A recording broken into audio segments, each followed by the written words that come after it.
Hello hi అండి అందరికీ. మనందరికీ తెలుసు, నిన్న రామగిరి ఎస్ఐ సుధాకర్ యాదవ్ జగన్మోహన్ రెడ్డికి వ్యతిరేకంగా చేసిన వ్యాఖ్యలు అనేవి ఒక రకంగా తీవ్రమైన దుమారాన్ని రేపుతున్నాయి. ముఖ్యంగా ఇప్పటి వరకు కూడా రాష్ట్ర చరిత్రలో ఒక ప్రతిపక్ష నేతని పట్టుకొని, అలాగే ఒక మాజీ సీఎంను కూడా చూడకుండా ఏకవచనంతో ఒక పోలీస్ వ్యక్తి, అది కూడా ఒక సాధారణ ఎస్ఐ స్థాయి వ్యక్తి మాట్లాడటం అనేది ఒక రకంగా వైసీపీ అభిమానులకు తీవ్రమైన కోపాన్ని అయితే తెప్పించింది.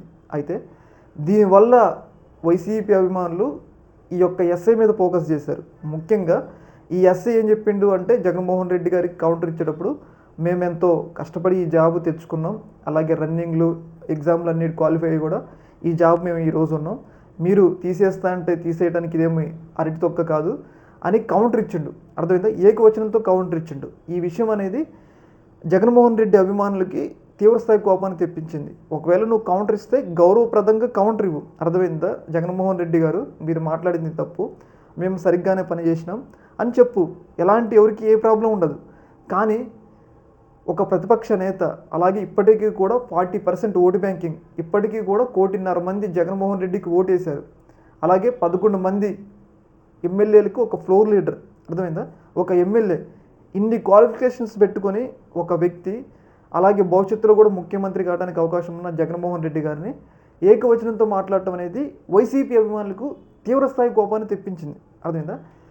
అయితే ఈ యొక్క కోపాన్ని వాళ్ళు తీర్చుకునేందుకు ఎలా అయినా ఈ యొక్క ఎస్ఐ భాగవతం బయటపెట్టేందుకు ఈ యొక్క ఎస్ఐ ఆస్తుల మీద వైసీపీకి సంబంధించిన అభిమానులు ఫోకస్ చేశారు. అర్థమైందా? ఎస్ఐ జగన్మోహన్ రెడ్డి గారికి కౌంటర్ ఇచ్చేటప్పుడు ఏమన్నాడు, నేను నిజాయితీ పరుడిని అని చెప్పేసి అన్నాడు కదా. నిజంగా నిజాయితీ పరుడైతే ఎస్ఐ ఆస్తులు ఎంత ఉంటుంది?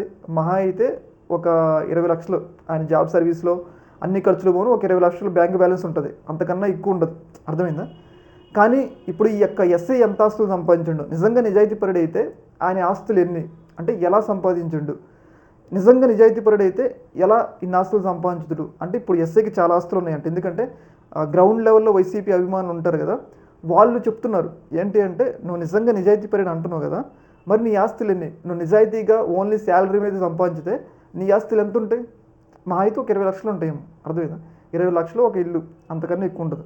కానీ ఈ యొక్క ఆస్తులు, ఆయనకి చాలా చోట్ల ఆస్తులు ఉన్నాయంట మేబీ, వాటన్నిటి మీద కూడా ఫోకస్ చేసి ఒక రకంగా ఆయన్నే ఇప్పుడే బట్టలు ఉప్పదీసి అంటే బట్టలు ఉప్పదీసి మీన్స్ ఏంటి అంటే, కాకి చొక్క, అవినీతి చేసేవాళ్ళు కాకి చొక్క వేసుకోవడానికి వీల్లేదు. ఎందుకంటే వాళ్ళు అవినీతి పరులు అయినప్పుడు ఇంకా రాజ్యాంగాన్ని ఏం కాపాడుతారు, ల్యాండ్ ఆర్డర్ని ఏం కాపాడుతారు? కాపాడరు కదా.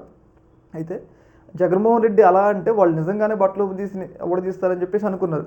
అయితే ఈయన ఒక్క ఆస్తుల మీద ఫోకస్ చేయడం ద్వారా, అంటే తెలుస్తుంది కదా వైసీపీ కార్యకర్తలకే ఎస్ఐకే టచ్లో ఉన్న కొంతమంది కార్యకర్తలు ఎవరో ఒకరు ఉంటారు కదా, అసలు ఎంత ఆస్తులు ఉన్నాయి వాటన్నిటి మీద ఫోకస్ చేసి ఆయన్ని ఒక రకంగా సమాజం ముందు ఫోకస్ చేయాలి. అర్థమైందా?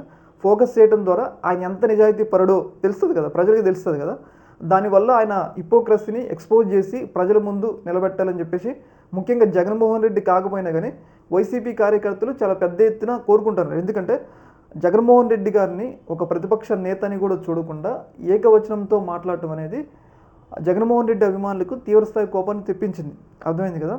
ఈ యొక్క కోపాన్ని ఎలా అయినా చల్లార్చుకోవడం కోసం ఈ ఎస్ఐకి ఎవరెవరితో సంబంధాలు ఉన్నాయి, అర్థమైందా, మేమేమో ఏ ఒక్క పార్టీ కోసం పనిచేయట్లేదని చెప్పేసి టీడీపీ పార్టీకి సంబంధించిన వాళ్ళు ప్రతి ఒక్కరితో కూడా ఫోటోలు దిగింది కదా, వాటన్నిటిని ఎక్స్పోజ్ చేయడంతో పాటు అసలు ఈ యొక్క ఎస్ఐ ఎంత సంపాదించిండు, అలాగే ఆయన ఎన్నిసార్లు సస్పెండ్ అయ్యిండు. ఆయన 2021లో ఒకసారి సస్పెండ్ అయ్యిందంట. అసలు ఎందుకు సస్పెండ్ అయ్యిండు? వీటన్నిటి విషయాలని కూడా చూసి ఒక రకంగా ఎస్ఐనే తర్వాత కాదు, 2029లో వైసీపీ గెలిచిన తర్వాత కాదు, ఇప్పుడే వైసీపీ అభిమానులు ఆయన యొక్క అవినీతిని ఎక్స్పోజ్ చేయడం ద్వారా, ఎంత అవినీతి చేసినాని ఎక్స్పోజ్ చేయడం ద్వారా ఇప్పుడే బట్టలు ఉప్పదీసి నిలబట్టే పరిస్థితులు అయితే ఏర్పడినాయి. ఏదేమైనా కానీ ఒక ప్రతిపక్ష నేతతో పెట్టుకుంటే, అది కూడా ఎంతో జనాకర్షణ గల నేతతో పెట్టుకుంటే, అలాగే ఎంతో బలమున్న నేతతో పెట్టుకుంటే ఒక సాధారణ ఎస్ఐకి ఎలాంటి పరిస్థితులు ఎదురైతాయి అని చెప్పేసి మనం అర్థం చేసుకోవచ్చు.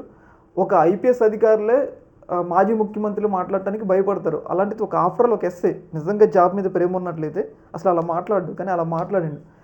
దీని యొక్క పర్యవసానాలు ఆయన ఎదుర్కొంటుండో, ముఖ్యంగా వైసీపీ అభిమానులు ఆయన ఎప్పుడెప్పుడు ఎవరితో ఫోటోలు దిగిండు, ఎంత ఆస్తులు ఉన్నాయి, వాటన్నిటి మీద ఫోకస్ చేసి ఆయన్ని సమాజం ముందు నిలబెట్టారని చెప్పేసి భావిస్తున్నారు వైసీపీ నేతలు.